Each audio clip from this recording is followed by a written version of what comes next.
Moïse Novillon, bonjour. Bonjour Marie, bonjour Hugues Hector Zogo, bonjour aux téléspectateurs et auditeurs de Diaspora FM. Hugues Hector Zogo, puisque Moïse a annoncé votre présence dans ce studio, bonjour à vous également. Bonjour Maurice Arnaud Agua, bonjour également Moïse Novillon, bonjour à tous les téléspectateurs et à tous les auditeurs de Diaspora FM. Alors, nous allons donc partir pour le débat ce matin. Quel est le premier sujet qui nous intéresse ce matin? Le premier sujet sera donc la conférence de presse après les législatives du 11 janvier. Le journal Le Béninois Libéré titre « L'heure des jérémiades du parti Les Démocrates ». Après les élections, vous avez également suivi ce qui s'est passé, les quelques ratés. Voilà, ce matin quand même, le quotidien Le Béninois Libéré qui parle de jérémiade du parti Les Démocrates. Hugues Hector Zogo, le parti des démocrates, les démocrates, s'ils font une sortie pour donc dénoncer ce qui n'a pas marché, est-ce qu'on va parler de jérémiade? Je suis très heureux de la manière avec laquelle vous posez la question, parce que ça nous permet de mieux situer le contexte. Nous étions, il y a quelques jours, en train de nous retrouver aux différents postes de vote pour pouvoir donc élire les prochains députés à l'Assemblée nationale et élire également les conseillers qui auront à charge à leur tour de retenir celui qui sera leur représentant en tant que maire au niveau des 77 communes de notre pays. Seulement que pour le compte de ces élections générales, le parti Les Démocrates n'a pas pu avoir le quitus pour pouvoir prendre part aux élections communales. Donc le parti était exclusivement présent pour le compte des élections législatives dans notre pays. Nous étions au 11 janvier 2026.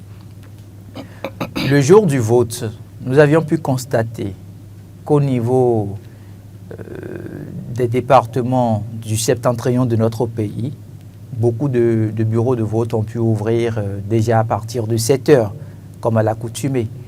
Et quand vous venez au niveau du centre, c'était pareil. À la seule différence que quand vous vous retrouvez au niveau de 2 départements, en l'occurrence celui de l'Atlantique et celui du littoral, on pourrait parler à la limite d'un chaos. C'est un cafouillage total qui a été vécu au niveau surtout du département du littoral. Et donc à partir de ce moment, on est en droit de se dire que la Sénat a pu commettre des erreurs, ne serait-ce que pour le compte de ces deux départements. Si jamais dans notre pays, je n'ai entendu dire que des bureaux de vote ont ouvert autour de 15 heures. Nous étions habitués à nous rendre au poste de vote déjà à 7 heures. Vous voyez même les chrétiens, puisque généralement les élections s'organisent dans notre pays le dimanche, les chrétiens qui doivent se retrouver à la messe, même ceux qui sont habitués à la messe de 6h45 ou bien de 6h30 sur certaines paroisses, prennent le devoir de ne pas se rendre sur leur paroisse et donc d'aller d'abord au bureau de vote, d'accomplir leur devoir civique avant de répondre à cette obligation d'ordre religieux. Malheureusement, il y a eu plusieurs bureaux de vote. Au cours de notre plateau en direct avec nos envoyés spéciaux, on faisait le point au fur et à mesure. On s'est rendu compte qu'il y a eu plusieurs bureaux de vote qui ont ouvert assez tard.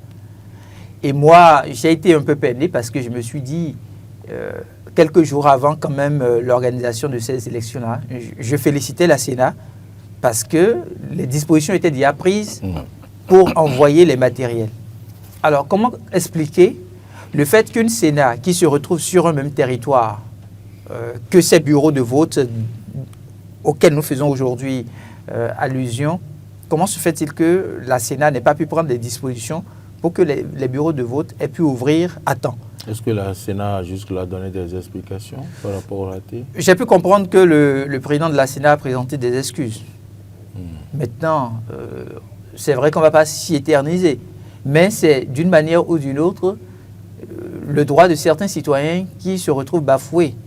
Et quand les démocrates en parlent, est-ce qu'on va parler de jérémiade? Non, je ne suis pas du tout d'avis avec l'expression jérémiade.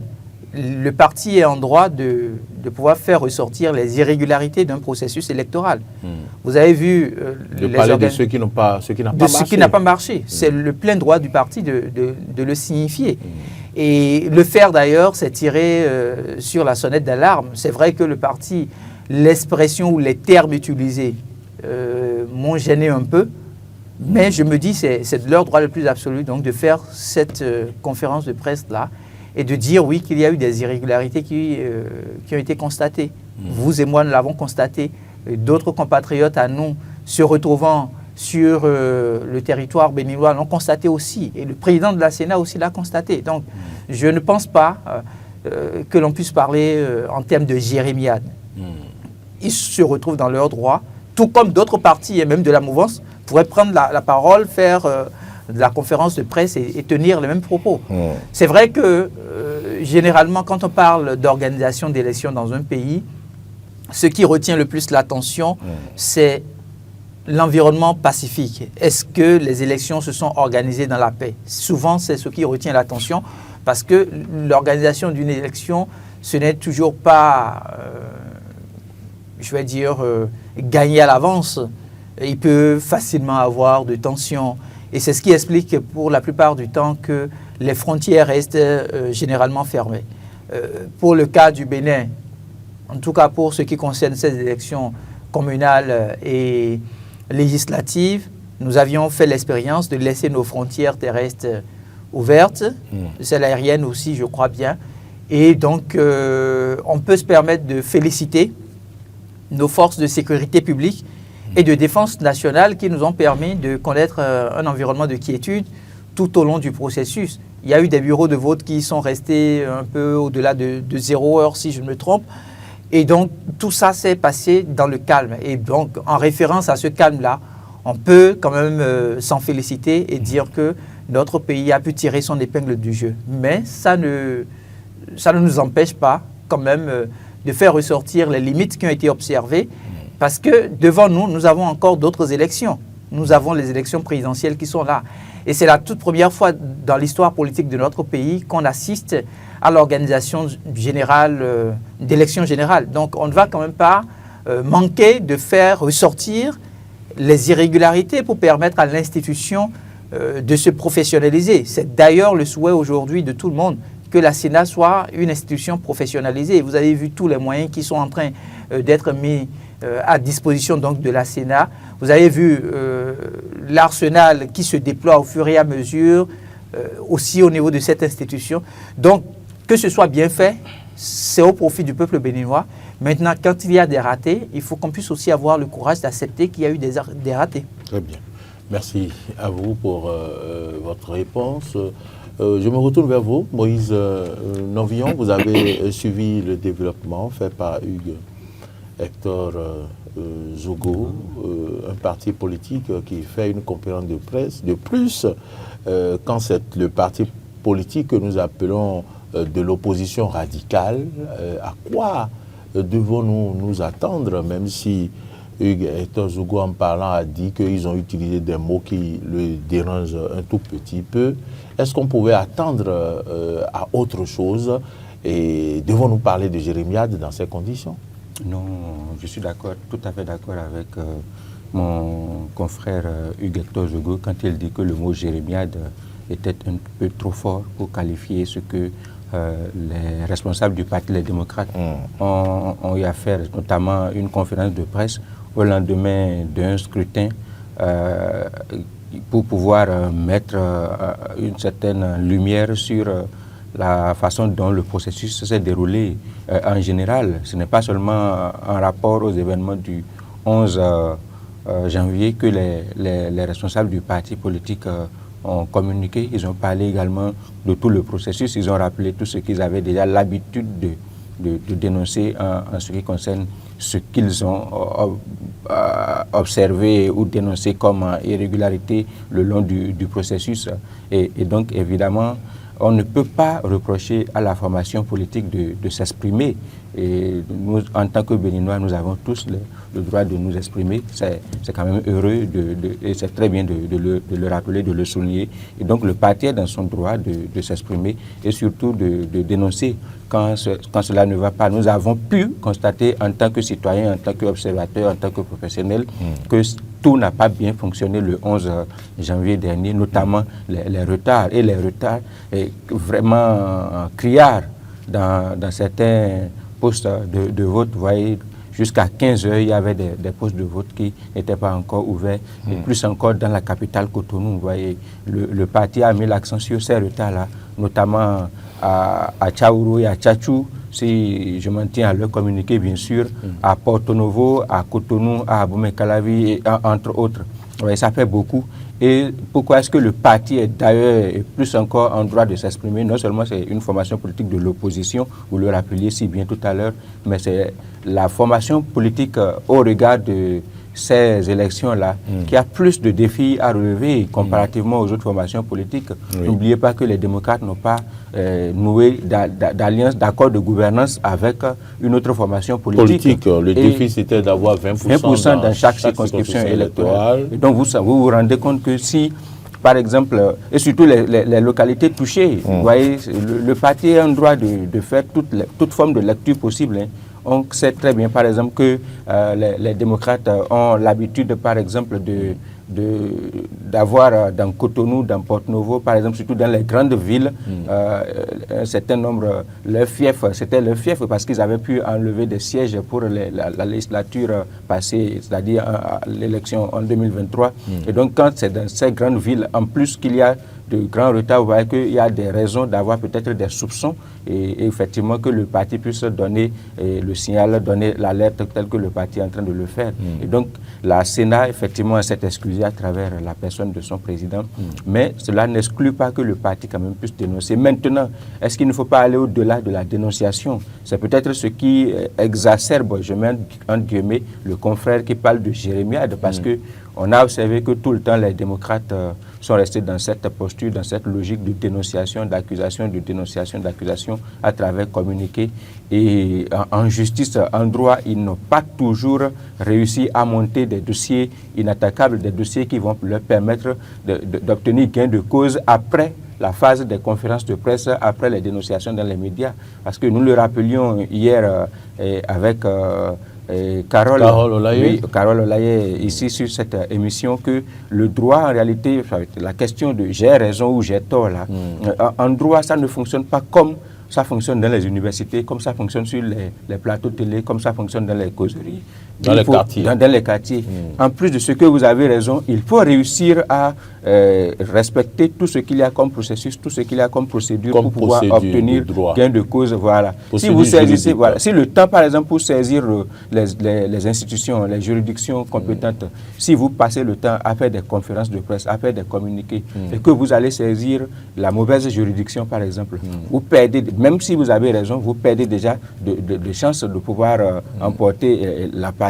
Si vous allez saisir les juridictions en retard, vous perdez déjà les chances. Et c'est ce qui s'est passé en réalité pour l'exclusion, je ne parle pas d'exclusion, pour la disqualification de la présidentielle à venir. C'est-à-dire que le parti pouvait peut-être avoir raison sur certains points, mais le parti est allé saisir les juridictions hors délai. Ceux qui n'étaient pas qualifiés sont allés porter des recours. Vous voyez, ils sont allés saisir également des juridictions qui n'étaient pas compétentes pour connaître de ces types de dossiers-là. Et ça a fait un ramassis de fautes sur le chemin. Et cela a facilité en fait le travail, a compliqué le travail à la justice bien sûr, mais a facilité les débats pour les adversaires pour pouvoir se réjouir de ce qu'un concurrent de taille n'a pas pu remplir les conditions pour prendre part aux élections. Et donc le parti doit dépasser le niveau de communication. C'est déjà bien de nous informer, c'est très bien, mais il faut quand même que le parti puisse le plus tôt possible porter ses observations avec des éléments de preuve. Il ne s'agit pas effectivement de faire une compilation de reproches ou d'accusations. Il faut quand même avoir les éléments de preuve également pour pouvoir l'attester devant les institutions qualifiées, les institutions compétentes. Et donc il faut espérer que le parti puisse réussir ce pari-là, obtenir gain de cause et qu'on puisse passer à autre chose. Mais évidemment, Jérémiade, c'est trop fort. Quand même, il faut avoir le courage de le dire. Pendant que Moïse faisait ses analyses, Hugues Hector Zogo, je me suis dit, est-ce qu'il est possible, je ne sais pas ce que disent les tests en ce qui concerne les élections, est-ce qu'il est possible que pour des bureaux qui ont ouvert à 15 heures par exemple, ça veut dire que le vote ira jusqu'à au moins 1 heure du matin, c'est ça, non? Oui, il faut dire. Ça veut dire que nous avons commencé le vote le 11 et nous avons fini le 12. Oui. Est-ce que les tests électoraux, je vais dire, dans ce sens, disent quelque chose?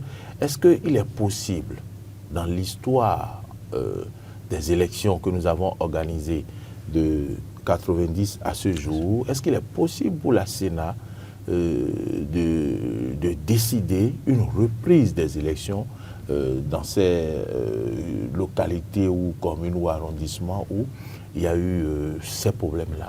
Est-ce que vous en savez un peu plus sur les tests? Il faut déjà retenir que dès que le bureau de vote est ouvert, le processus se déroule pendant 10 heures d'horloge. Et donc, il n'y a pas de recours à faire allusion à une quelconque organisation d'élection sur des jours supplémentaires pour revenir sur ces quelques ratés. Non. C'est pour ça d'ailleurs que les institutions sont là. Vous avez la possibilité de saisir les institutions pour dire oui, je me retrouve face à telle situation, mon droit n'a pas été respecté. On aurait pu ouvrir par exemple le bureau de vote à 7 heures pour permettre à ce que le bureau de vote ferme à 17 heures, mais on l'a ouvert peut-être à 10 heures et il a été fermé à 12 heures. Si vous vous retrouvez dans de pareils cas, vous avez le droit de saisir les institutions. Mais pour tout ce qui a pu se passer, bien qu'il y ait eu des retards, à aucun bureau de vote sur tout le territoire national, on a pu entendre dire ils ont fermé avant les 10 heures. Donc, bien que les bureaux de vote aient ouvert, certains bureaux de vote aient ouvert avec retard, ils ont tous respecté les 10 heures. Donc, même si les citoyens ne viennent pas, ceux qui ont reçu mandat au niveau de la Sénat pour pouvoir faire dérouler le processus du vote au niveau du bureau de vote, eux, ils sont restés fidèles. Donc, ils ont tous respecté les 10 heures d'horloge. Donc, sur ça, le débat ne se pose pas, à mon avis. Mais je voudrais quand même revenir. Mais lorsque le vote commence le 11 et finit le 12, non, aucun problème ne se pose. D'accord. Aucun problème ne se pose. Le plus important, on connaît la date à laquelle le corps électoral a été convoqué. Ce n'est pas que le bureau de vote a ouvert le 12. Le bureau de vote a bel et bien ouvert le 11. Si c'était que le bureau de vote avait ouvert le 12, par exemple, on pourrait saisir, par exemple, une juridiction compétente. J'ai compris. Voilà.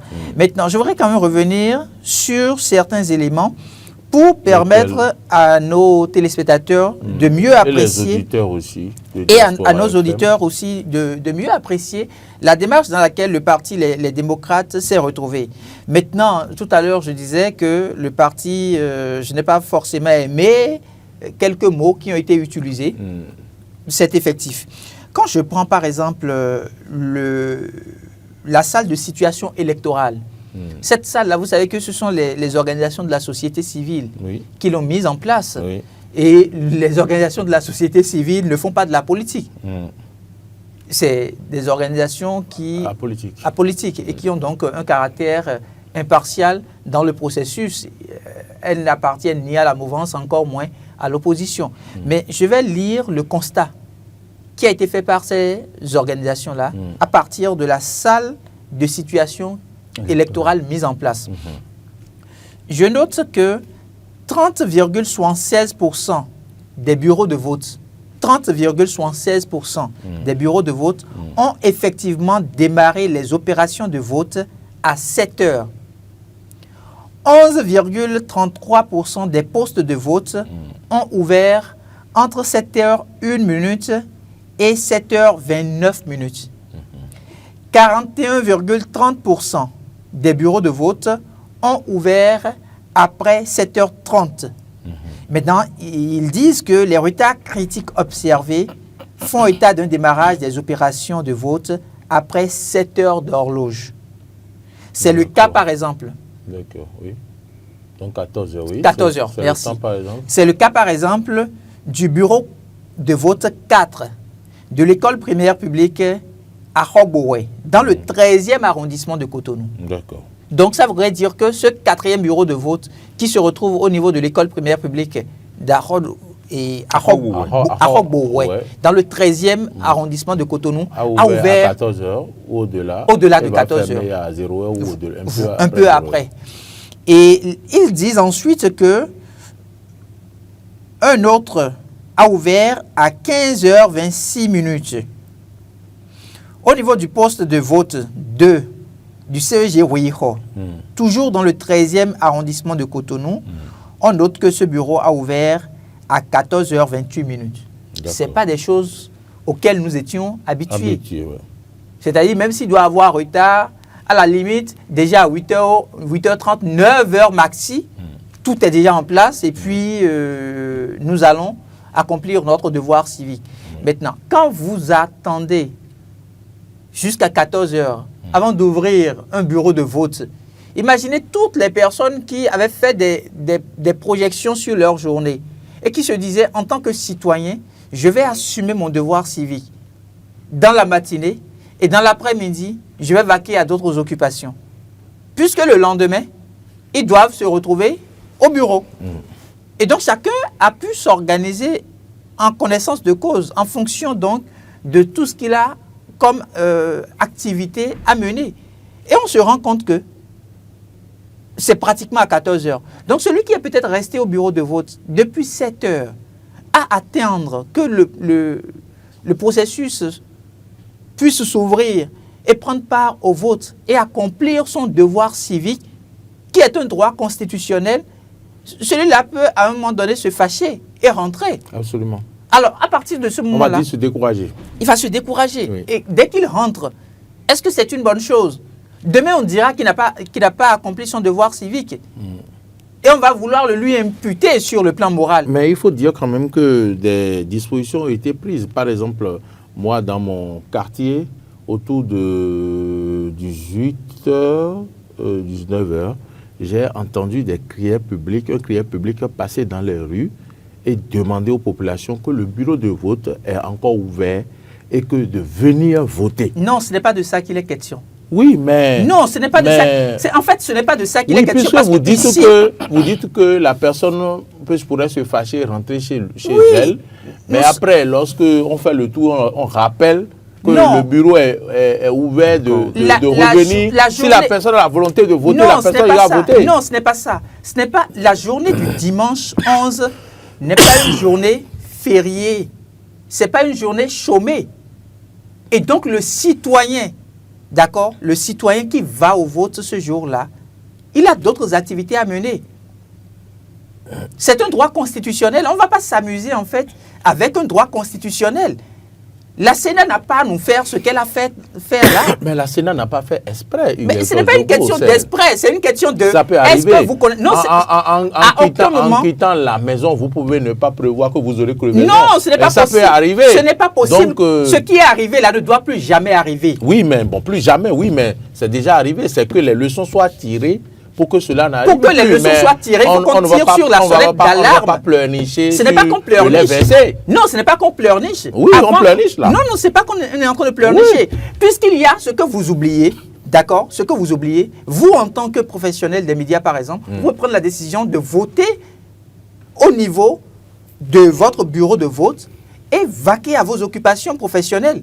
Vous pouvez peut-être être amené à animer un plateau dans l'après-midi. À partir du moment où le bureau de vote n'a pas été ouvert avant que vous ne quittiez la maison pour vous rendre à votre lieu de travail, qu'est-ce qui va se passer? Est-ce que vous allez abandonner l'émission? Est-ce que vous allez au profit donc du plateau? Est-ce que vous allez abandonner votre droit de vote?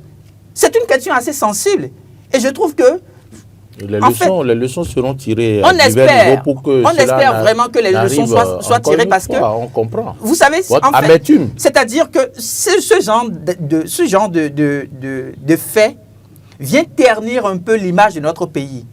Et la personne qui en prend le coup, c'est le président de la République.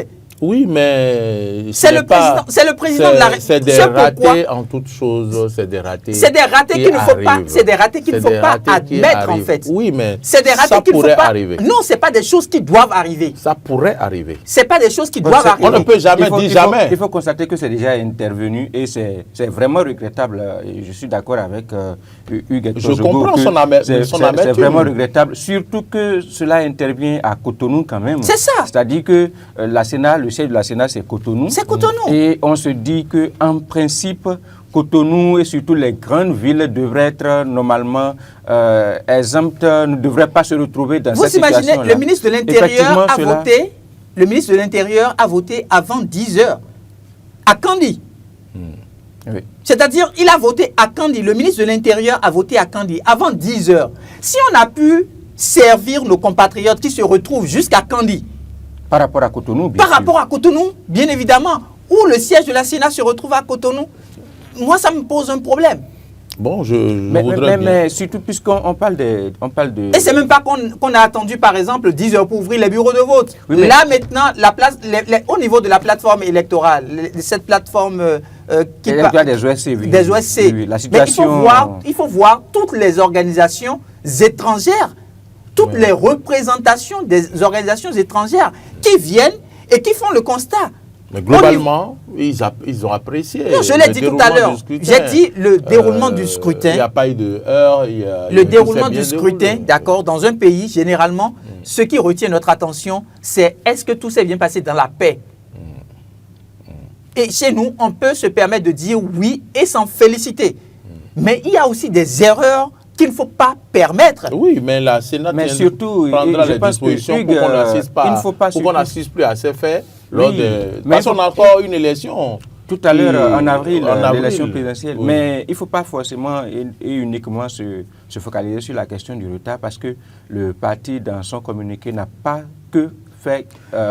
non, c'est pourquoi tout à l'heure, je disais, je ne suis pas d'accord avec le parti. Moi, mon problème n'est pas au niveau du parti. Oui, bien sûr, mais nous parlons du parti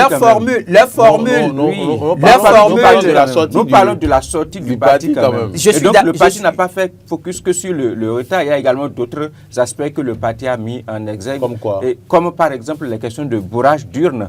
On n'en a pas les preuves. On suppose que le parti en a eu les preuves. Le parti a également mis l'accent. C'est pour ça que le quotidien parle de Jérémia. Bon, je ne peux pas le dire non plus. Par contre, c'est quand même très, très important de souligner cela, que peut-être les institutions également puissent avoir la possibilité de regarder de ce côté-là. Si effectivement, ce sont des accusations avérées, par exemple des PV, par exemple, qui n'ont pas été fournis à des délégués, par exemple, ou bien qui n'étaient pas du tout disponibles pour que les représentants des formations, de certaines formations politiques, puissent avoir copie, avoir accès. Est-ce qu'il ne doit pas saisir la Cour? Oui, forcément. Oui. Nous, ici, moi particulièrement, je remets seulement l'accent. Je n'invente pas. Je m'inspire de ce que je me base sur le communiqué du parti parce que c'est en 2 points essentiellement que le parti a fait ses observations dans le communiqué qui a été officialisé à la fin de la conférence de presse. Et donc, le parti met également l'accent sur certaines choses, certaines situations qui sont des irrégularités quand même, qu'on ne devrait pas autoriser non plus. C'est-à-dire qu'on ne dit pas que cela s'est produit. Et pour ce qu'on a pu observer, nous tous, c'est surtout les retards. Les questions de bourrage d'urnes, c'est beaucoup plus les acteurs qui étaient présents dans les postes de vote, dans les centres de vote, qui ont pu faire ces observations-là. Surtout les questions de PV non fournis, voilà, etc. Les interventions, par exemple, dans certaines localités, suivant le communiqué du parti, de certains élus, dont des maires, par exemple, qui auraient fait irruption dans des bureaux d'arrondissement pour essayer d'influencer les urnes, par exemple des urnes non scellées, donc dénoncées par la formation politique. Ça aussi, ce sont des irrégularités. Est-ce que, par exemple, est-ce que vous pouvez imaginer un instant qu'on puisse avoir encore au Bénin des urnes non scellées? En fait, voilà. Parfois... Non, Hugues, il faut faire très attention. On ne dit pas que c'est d'emblée vrai parce que le parti politique en a parlé. On est en train de mettre l'accent sur le fait que le parti a fait des observations dans ce sens. Non, ce que je il reste à obtenir confirmation. Il parle de raté. Oui, non, c'est même pas une question. C'est même pas une question de rater. En fait, le Bénin a atteint un niveau. En termes d'organisation d'élections, le Bénin a atteint un niveau. C'est plus possible aujourd'hui que vous puissiez rêver qu'au Bénin, on ait organisé des élections et que des urnes se retrouvent à être non scellées. Ça, par exemple, ce n'est pas des choses auxquelles on peut... C'est inconcevable. Ce n'est pas parce qu'on est un parti de l'opposition qu'on peut faire des déclarations tous azimuts. Mais Moïse disait tantôt qu'ils ont des représentants et c'est des remarques faites par les représentants. C'est le compte rendu des représentants. Vous avez vu. C'est le problème que j'ai souvent avec le parti Les Démocrates. Est-ce que vous avez vu la manière dont les organisations de la société civile sont organisées? C'est-à-dire qu'avec les organisations de la société civile, dès qu'il y a tout de suite une irrégularité, le représentant qui est au niveau du bureau de vote, il envoie l'information. D'accord? Dès qu'il envoie l'information, l'organisation de la société civile, c'est-à-dire la plateforme qui est mise en place, saisit la Sénat automatiquement pour dire, attention, au niveau de tel bureau de vote, il y a telle situation, il y a tel constat qui vient d'être fait. Et à la Sénat de dire, d'accord, nous prenons acte de ce que vous venez de relever comme irrégularité. Voici les dispositions que nous prenons pour corriger. La société civile, à travers la plateforme, revient un moment après pour dire, est-ce que ça a été corrigé? Donc, celui qui est au niveau du bureau de vote en tant que représentant, celui-là fait un retour pour dire, oui, ça a été corrigé. Non, ça n'a pas été corrigé. À partir du moment où ça n'a pas été corrigé, la plateforme met ça maintenant en ligne pour permettre à tout le monde de comprendre ce qui se passe au niveau de ce bureau de vote-là. Quel est le mécanisme qui a été mis en place par le parti Les Démocrates pour nous permettre, vous aviez envoyé des envoyés spéciaux au niveau des bureaux de vote qui nous faisaient au fur et à mesure le direct sur des plateaux qui ont été organisés. Qu'est-ce que le parti Les Démocrates a pu faire? Il ne suffit pas seulement de se lever, faire des déclarations tendancieuses pour vouloir mettre, je vais dire, pour pouvoir porter du discrédit sur tout un processus électoral parce qu'on appartient à un parti de l'opposition. Non, ils ne seront pas d'accord avec vous. Non, je ne suis pas... Vous avez admis tantôt que le parti est en droit je dis bien des déclarations. Je dis bien que le parti est en droit. Je dis bien que le parti est en droit. Bon, juste à preuve de contraire, quand vous parlez de discrédit, laissons le parti exhiber les preuves vous pensiez de ce qu'il dit. Nous avions passé, d'accord, la journée du 11 janvier dans la quiétude, dans la paix. D'accord? Mais quand on commence par dire qu'il y a bourrage d'urnes, quand on fait un parti de l'opposition fait des déclarations du genre... Oui, mais laissons le parti sortir les preuves. Mais vous ne voulez pas attendre les preuves du parti avant... Pour moi, d'accord, c'est du déjà vu avec ce parti-là. Bon, ça peut être du déjà vu. La conférence de presse n'a pas en fait besoin de ça.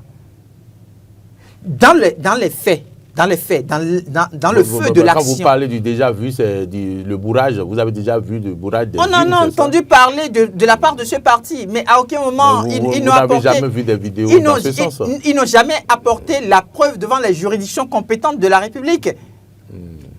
Donc pour moi, en fait, c'est deux choses différentes. Je pense qu'il ne faut pas surtout qu'on s'en... C'est deux choses différentes. La première chose, on va si vous écouter permettez Moïse, que je conclue, Moïse.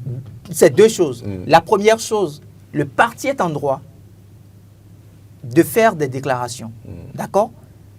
Mais en tant que citoyen, au regard... On ne va pas jeter la pierre quand même au parti. Je ne jette pas la pierre au parti. Suivez-moi très bien. Je dis, au regard de tout ce que le parti a pu bénéficier comme moyen de l'État pour jouer son rôle d'opposant, le parti avait le devoir... De quoi parlez-vous? Le parti avait le devoir et l'obligation, d'accord, de mettre en place un système... De quoi parlez-vous? Le parti... Non, mais de quel moyen? De quel moyen? Hugues, si vous voulez nous amener sur un autre terrain, on ira. Le parti a eu quel moyen? Non, surtout, pardon s'il vous plaît, Maurice et Hugues, il ne faut pas surtout qu'on se braque également. Non, s'il vous plaît, pardonnez. Oui, et je pense qu'il faut quand même... Oui, je pense qu'il faut... Vous ne m'avez pas laissé terminer. Non, attendez. Non, attendez, s'il vous plaît. Je pense qu'il ne faut pas surtout qu'on se braque et surtout qu'on s'écarte du sujet du départ. Absolument, je suis d'accord. La formation politique, vous savez, même les OSC ne couvrent pas tout le territoire en tant que structure d'observation. Je pense que c'est quelques 200...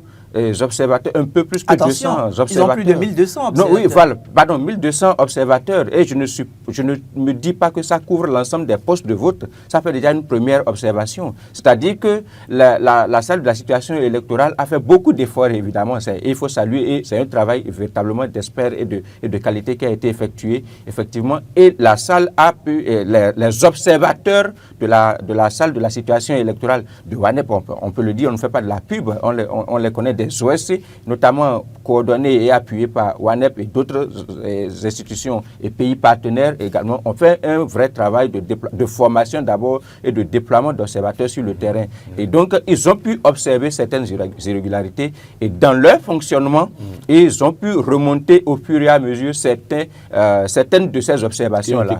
Oui, nous, on n'est pas dans le fonctionnement interne du Parti Les Démocrates, par exemple. Nous ne savons pas qu'est-ce que les démocrates ont dû mettre en place pour pouvoir faire les observations dont ils sont en train de parler à travers le communiqué que nous sommes en train de lire là. Et il n'est pas dit que le parti également devrait forcément fonctionner comme la plateforme électorale des OSC, c'est-à-dire remonter au fur et à mesure, alors qu'ils ont des candidats qui sont en lice, alors qu'ils ont, ils ont l'obligation.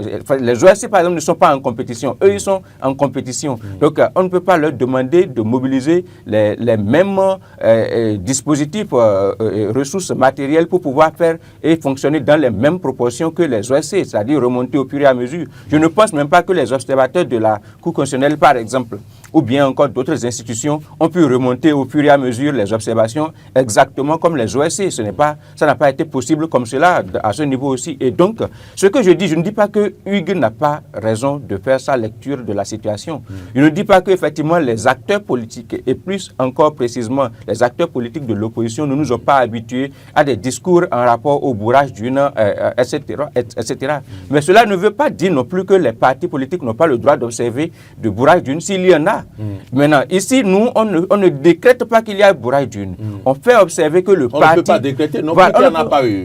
Qu'il n'en a pas eu, voilà. Nous, on constate qu'une formation politique qui a le droit de faire ses observations, de faire ses remarques et de s'exprimer, exprime que il a quel âge? Parce que je parlais de formation. Le parti répondra de ces observations sur la base des preuves. Non, en réalité, je pense quand même que... Même elle a une du même journal qui a... Non, je voudrais quand même rebondir. Non, mais permettez que je finisse. Elle a une... Vous n'avez pas laissé finir.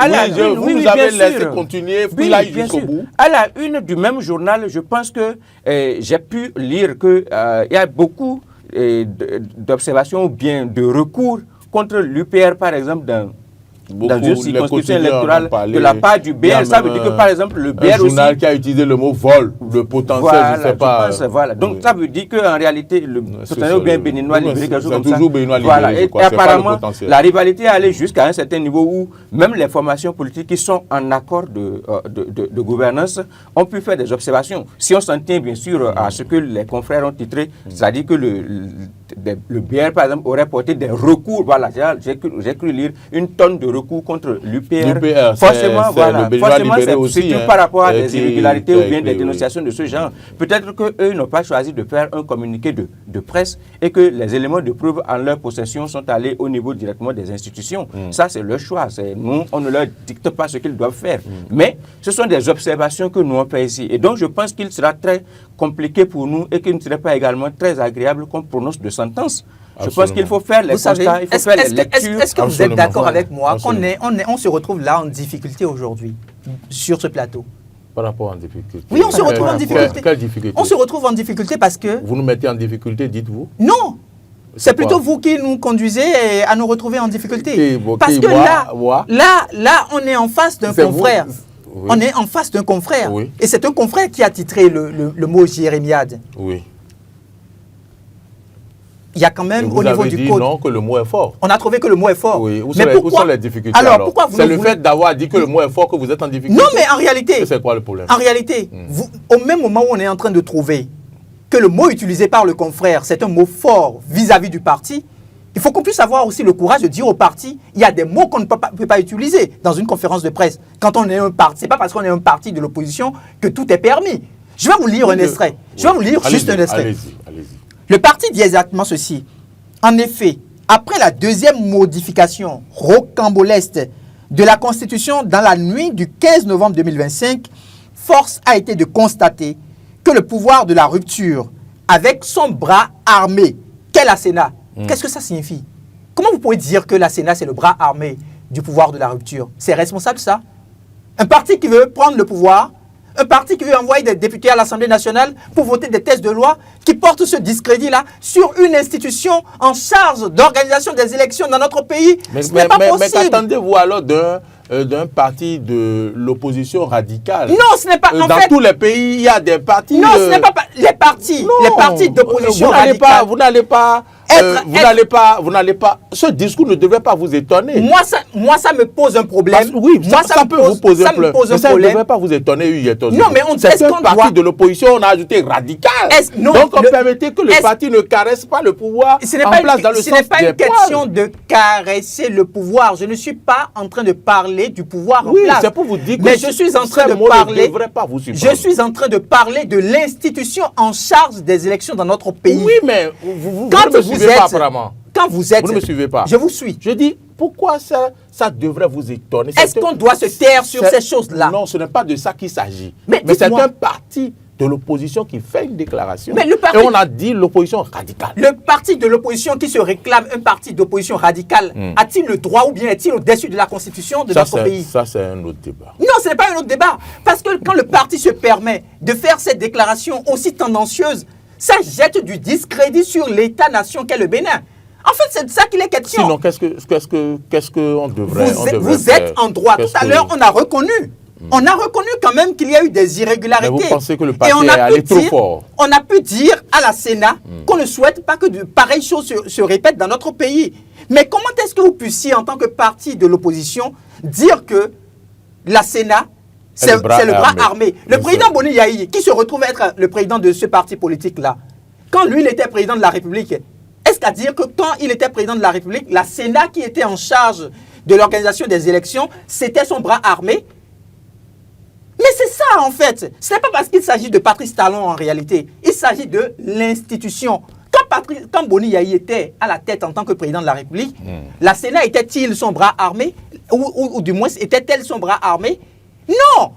Il y a des questions d'intérêt sur lesquelles on ne doit pas nous limiter à la vision politicienne. Je ne suis pas d'accord. On vous comprend. On peut décrier des choses pour dire l'institution n'a pas pu faire telle chose, nous ne sommes pas d'accord. Mais il y a des expressions à ne pas utiliser. Parce que le parti a le devoir et l'obligation de mettre en place aussi ce qu'on appelle l'école du parti. Mais qu'est-ce qui s'enseigne au sein de l'école du parti? Si ce n'est pas l'éthique, si ce n'est pas la morale, si ce n'est pas le respect des valeurs républicaines. Est-ce le respect des valeurs républicaines, ça? Si vous n'êtes même pas en mesure de reconnaître la valeur de l'institution en charge de d'organisation de l'élection, Réaction. Moi, ça me pose problème. Je pense que... Et ce n'est qu'une partie. Ce n'est qu'une C'est partie. bon, on a compris votre logique. Et Réaction par rapport à un moment donné, en fait, de... Hugues Hector Jogo avait déjà dépassé le débat que nous étions en train de mener, si vous faites très attention. En fait, il a connaissance du communiqué, comme nous tous également, et comme certainement certains téléspectateurs et auditeurs. Et donc, il a déjà effectué une certaine lecture qui ne lui plaisait pas. Et donc, il avait déjà dépassé le niveau où nous... Mais réaction par rapport à... Maintenant, par rapport à son observation, effectivement, c'est difficile à accepter que l'on puisse traiter la Sénat, c'est-à-dire une institution de la République, voilà, de bras armés du gouvernement. C'est assez dur. C'est assez dur. Et en tant que citoyen, c'est-à-dire que si c'était réel, si c'était avéré, si c'était prouvé, c'est en tant que citoyen. Oui, en tant que citoyen, nous n'admettons pas effectivement que la Sénat d'abord soit une institution comme bras armé du pouvoir exécutif. Nous ne l'admettons pas en tant que citoyen. Et nous ne sommes pas de pouvoir. Voilà. Et nous ne sommes pas d'accord maintenant effectivement que cela soit admis et reconnu comme tel. C'est-à-dire que c'est pas une partie de l'opinion. Maintenant, vous savez, nous on n'est pas membres de formation politique, on n'est pas politicien. Ce sont les politiciens qui sont en train de se lancer des pics, qui sont en train de se lancer des attaques. C'est un jeu qu'ils savent faire entre eux. C'est-à-dire que si vous demandez aux acteurs également qui se réclament, si on catégorise bien sûr, c'est-à-dire que si on fait la répartition mouvance-opposition, si vous allez demander à ce que les acteurs qui se réclament de la majorité présidentielle également fassent des déclarations à l'endroit bien sûr de leurs confrères ou bien de leurs adversaires, ne vous surprenez pas, bien ne vous étonnez pas également qu'ils puissent avoir des expressions parfois dures et parfois déplacées également comme ça. C'est-à-dire les acteurs politiques en réalité, entre eux, ils sont effectivement coutumiers de ces expressions-là qu'on regrette en tant que citoyen, et je suis 100% d'accord avec que vous regrettez en tant qu'analyste politique. Et que je regrette en tant qu'analyste politique. Mais je voudrais quand même prier mon confrère de ne pas s'emballer pour les acteurs politiques.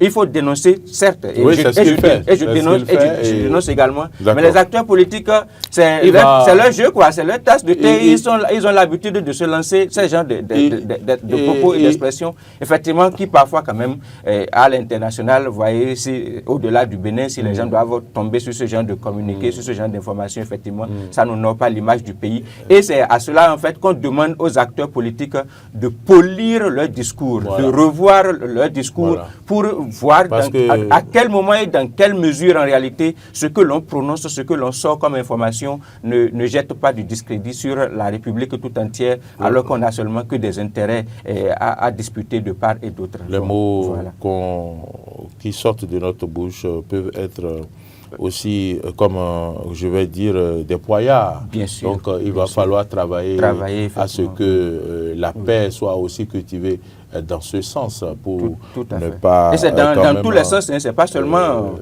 effectivement, il y a un communiqué sous la main aujourd'hui, mais dans les autres sens également, il faut quand même que les acteurs puissent rappeler... Merci à vous. Par rapport à ce thème, vous continuez par fouiller ce communiqué pour chercher les mots. Voilà.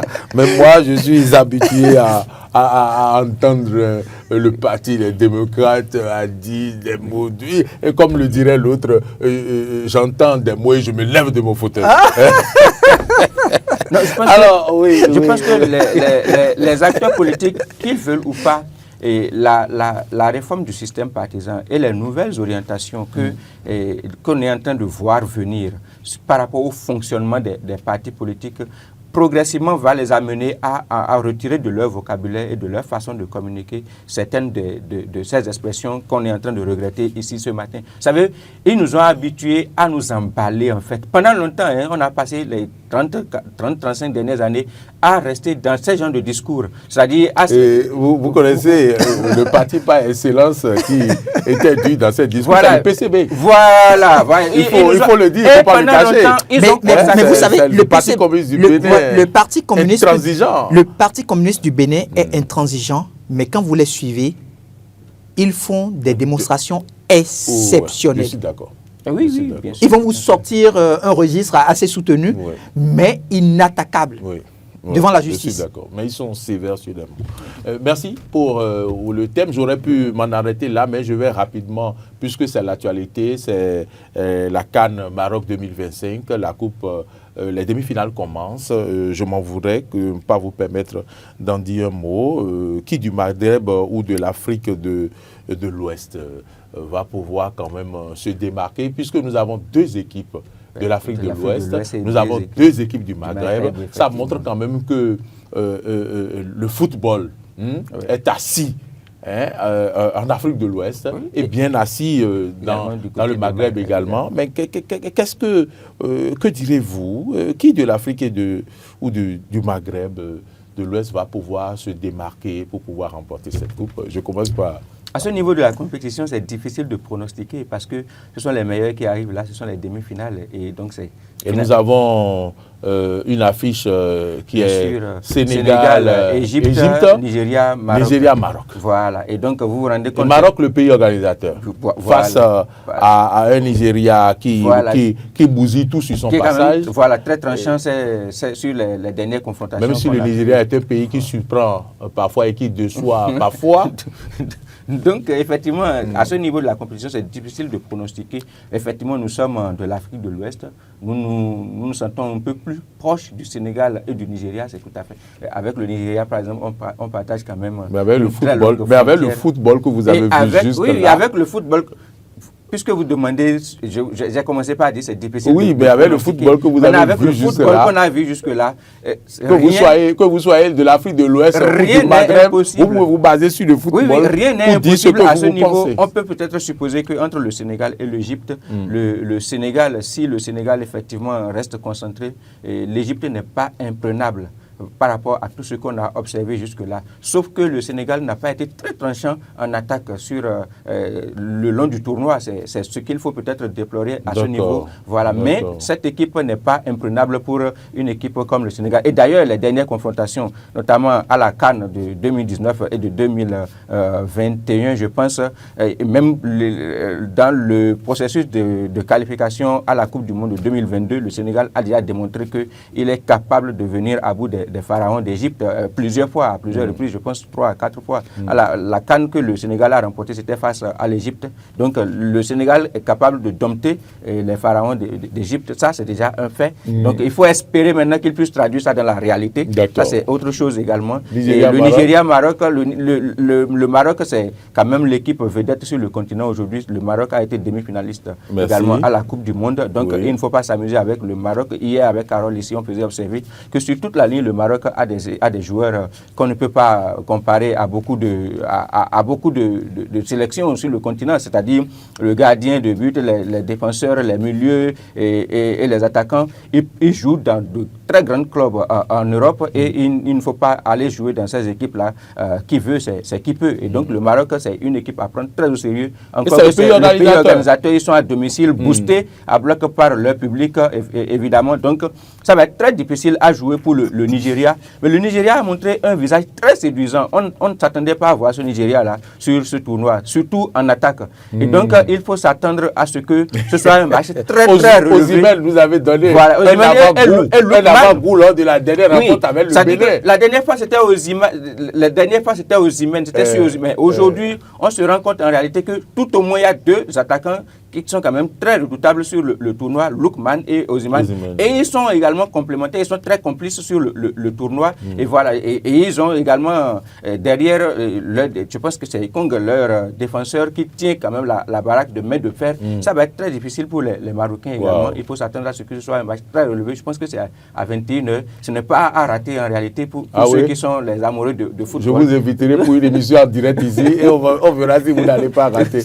Hector Zogo, une affiche en finale, Maroc-Sénégal, Sénégal-Nigeria. Non, l'affiche, c'est le Sénégal et le Nigeria pour la grande finale. Oui, et la sensibilité dont je parlais tout à l'heure. Le trophée reviendra au Nigeria. On ira saluer le trophée à côté, au Nigeria. On ira saluer vous allez nous acheter des billets d'avion. C'est avec plaisir que je vais vous y emmener. Vous savez, le monde est injuste.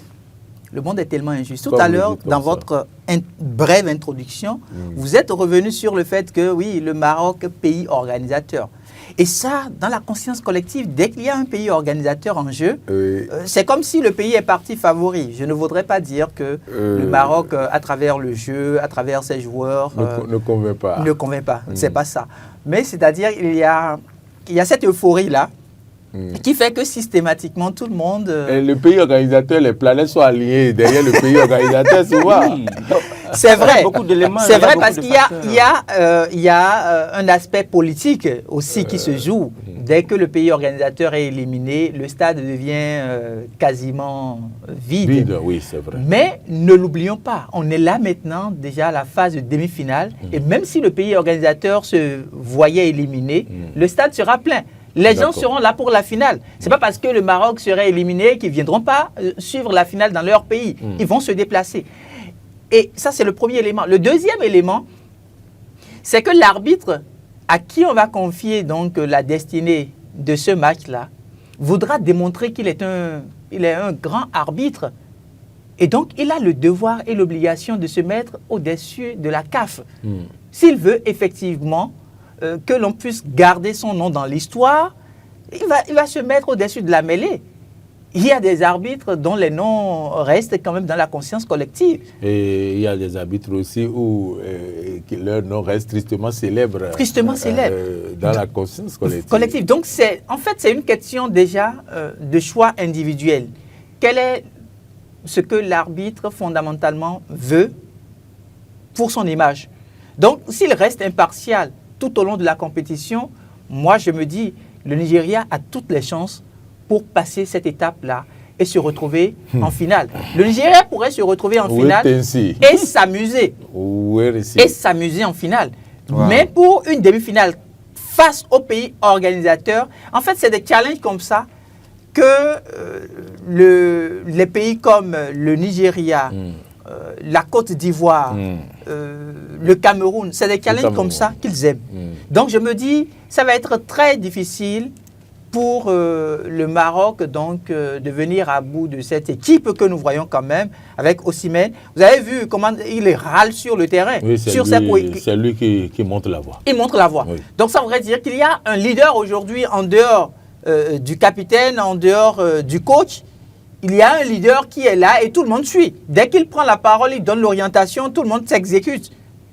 Et quand on prend la seconde affiche, le Sénégal contre l'Égypte, on n'a pas encore vu pour autant Sadio Mané. C'est vrai, je l'ai dit ce matin. On ne l'a pas encore assez vu. Donc c'est une occasion pour lui et peut-être même qu'il va prendre sa retraite après cette CAN-là. Et donc il ne voudra pas abandonner son équipe. Quand vous regardez très bien les matchs du Sénégal, vous vous rendez compte qu'il se met beaucoup plus en retrait et il donne la chance à ses jeunes coéquipiers donc de pouvoir briller. De s'exprimer. Mais là, en tant que leader, avec le parcours qu'il a, il est obligé de répondre à l'appel de son pays. Et surtout la rivalité avec Salah. Merci. Mohamed Salah, avec qui il a partagé le vestiaire. Exactement. À Liverpool, voilà. Donc s'il y a quelqu'un qui doit pouvoir changer... Les deux amis vont se revoir. Ils vont se revoir. Si quelqu'un doit quand même porter le Sénégal à cette demi-finale-là, c'est bien sûr Sadio Mané.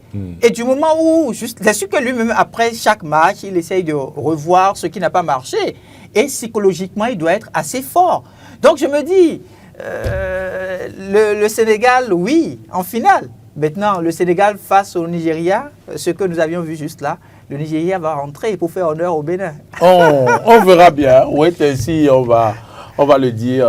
Mohamed Salah qui a fait parler la poudre. Monsieur Yansounou qui nous appelle régulièrement de Porto Novo, il ne sera pas d'accord avec vous parce qu'il était intervenu en direct hier où il mettait encore l'accent sur le fait que le Nigeria a privé le Bénin d'une participation à la Coupe du Monde. Donc, cela ne lui est pas encore sorti de la tête. Mais on est fiers de suivre. On est fiers de ce que le Nigeria est en train de faire. Exactement. Maintenant, on aurait bien aimé que ce Nigeria aille nous représenter à la Coupe du Monde. Bien sûr. Vous voyez. Bien sûr. Mais bon, c'est... Malheureusement... c'est un football, sport. c'est un sport, Oui, et il puis faut c'est avoir le le fair fair play. play. Il faut qu'on cultive qu'on le fair avance. play. On salue au passage Mohamed Salah et puis ses fans. Il doit en avoir au Bénin. Hein. Il a fait parler la poudre face au Bénin, mais également face à l'équipe qui a joué la Côte d'Ivoire, je crois, non? Il a fait parler la poudre. En tout cas, un héros reste un héros, c'est clair. Voilà. Qu'on l'aime ou qu'on l'aime